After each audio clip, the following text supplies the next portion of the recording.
গতকালকে বগুড়া এবং শেরপুরে অনুষ্ঠিত দুইটি আসনের উপনির্বাচনে নির্লজ্জভাবে কেন্দ্র দখল, ভোট ডাকাতি, জোর করে ব্যালটে সিল মারা, জাল ভোট দেওয়া এবং আমাদের দলের নেতা কর্মীদের উপর নৃশংসভাবে হামলা আক্রমণ করে অনেক লোককে তারা আহত করেছে। একজন মুমূর্ষ অবস্থায় এখন হসপিটালে তারা সময় কাটাচ্ছে।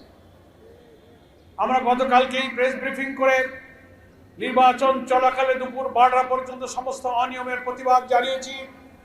প্রধান নির্বাচন কমিশনের দপ্তরে লিখিতভাবে অভিযোগ জানিয়েছি। আমাদের প্রিয় নেতা, জাতীয় সংসদের বিরোধী দলীয় নেতা আমিনুল জামাত জাতীয় সংসদে তার প্রতিবাদ করেছেন, অধিবেশন শেষে সাংবাদিকদেরকে বলেছেন।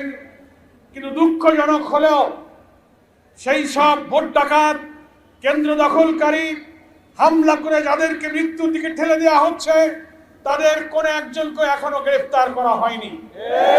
জাতীয় সংসদে দাঁড়িয়ে সরকারি দলের সদস্যরা বলছেন ভোট নিরপেক্ষ নির্বাচন হচ্ছে, আবার প্রধান নির্বাচন কমিশন তার কার্যালয় থেকে দুঃখের সাথে আমরা লক্ষ্য করলাম নির্বাচন চলাকালে এত কিছু বলার পরেও তিনি ব্রিফ করে বলছেন সেখানে নির্বাচন শান্তিপূর্ণভাবে হচ্ছে।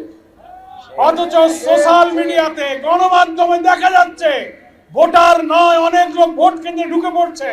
সাংবাদিকরা জিজ্ঞাসা করছেন তুমি ভোটার না, তুমি আসছো কেন? সে পালিয়ে যাচ্ছে। ভোট কেন্দ্রের মধ্যে বস্তা ভরা বিরিয়ানির প্যাকেট, প্রার্থী ঢুকে দেখছে, ব্যালটে সিল মারা, জিজ্ঞাসা করছে প্রিজাইডিং অফিসার কোনো বিবৃতি দিতে পারছে না।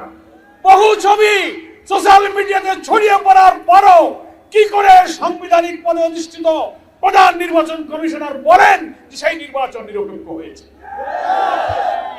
সোশ্যাল মিডিয়ায় ছড়িয়ে পড়া ছবি প্রমাণ করে সেই নির্বাচন একতরফাভাবে বিএনপির প্রার্থীরা দখল করে তারা কেটে কুটে ভর্তি করে দিয়েছে। এই নির্বাচন আমরা মানি না। নির্বাচন বাতিল করতে হবে। এই দুইটি আসনে পুনর্নির্বাচন দাবি করছে। যারা হামলা করেছে, ভোট কেটেছে, আমাদের লোকদেরকে মেরে মেরে কুপিয়ে ক্ষতবিক্ষত করেছে, তাদেরকে আমরা গ্রেফতার দাবি করছি। আমাদের আজকের মিটিং এর কথা হলো একটা, বাংলাদেশে বিরুদ্ধে আকাঙ্ক্ষাকে ধূলিসাৎ করার জন্য একের পর এক বিএনপি সরকার যে পথে আগাচ্ছেন, এই পথ হচ্ছে আপনাদের জন্য সর্বনাশা, অপরিণামদর্শী পথে আপনারা হাঁটতেছেন। আপনাদের এখনো সময় আছে, আপনারা ফিরে আসুন।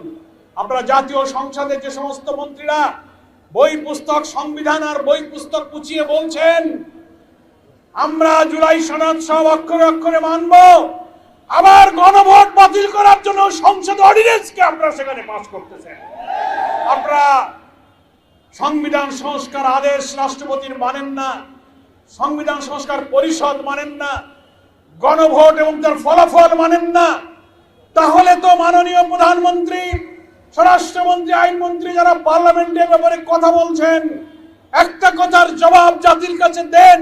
পার্লামেন্টে দাঁড়িয়ে বলুন আপনারা যে গণভোটে হার পক্ষে ভোট দিতে বলেছিলেন, জনগণ, আমরাও তো বলেছিলাম জনগণ 5 কোটি ভোট দিয়েছে। বর্তমান প্রধানমন্ত্রী নির্বাচনের আগে শহীদ আবু সাইদের কবর জিয়ারতে গিয়ে যে বলেছিলেন যে হ্যাঁ আপনারা গণভোটে হার পক্ষে ভোট দেন, আমরা বিশ্বাস করি প্রধানমন্ত্রী নিজে যেহেতু হার পক্ষে ভোট দিতে বলেছিলেন, তাহলে প্রধানমন্ত্রী নিজেও হার পক্ষে ভোট দিয়েছেন। হার পক্ষে ভোট দেওয়ার অর্থ হলো 84টি ঐক্যমতের জুলাই সনদের পক্ষে আপনি ভোট দিয়েছেন।